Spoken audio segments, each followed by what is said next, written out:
Now, most of the 27 children forced to live in catacombs in central Russia by an Islamic sect have been sent to orphanages.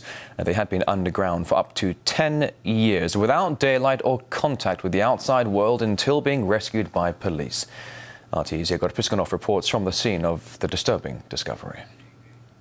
3 people in just 1 square meter. This police footage shows the shocking conditions members of this isolated religious group have been living in for years.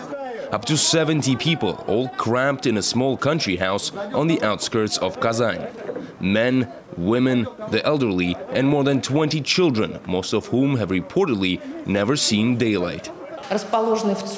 These children were living in cells, in and under the basement, right on the soil, under the house. It looked kind of like an 8-story anthill. Shocked by what they found, the authorities began taking the kids outside in order to take them to doctors. Most of them are still being examined, while their parents demand they be left alone. The children are terrified, and after everything that's happened, they are afraid of what can be done to them. Despite being in need of urgent medical help, some of the adults had to be talked into allowing doctors to see them. One woman had a miscarriage, so a doctor had to treat her right there at the scene. It took a lot of effort to convince her she needed his help. The sect is around 20 years old. Its founder is 85-year-old Faizrakhman Satarov. He proclaimed himself a prophet almost 50 years ago and is now too weak to get out of bed. His followers believe only in the Quran, rejecting all other religions and even movements within Islam.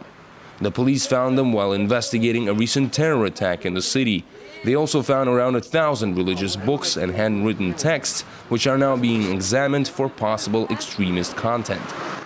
But sect members appear to be defiant about their way of life. You are fighting against Allah himself. The authorities have already opened several criminal cases involving senior members of the sect, and the fate of the children is yet to be decided. Plans are also being drawn up to rehouse sect members.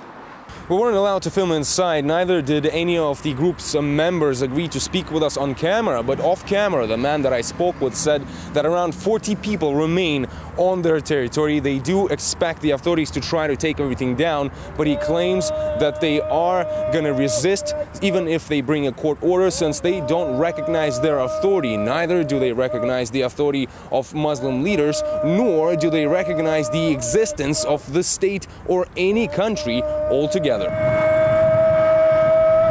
Igor Piskunov, RT, Kazan.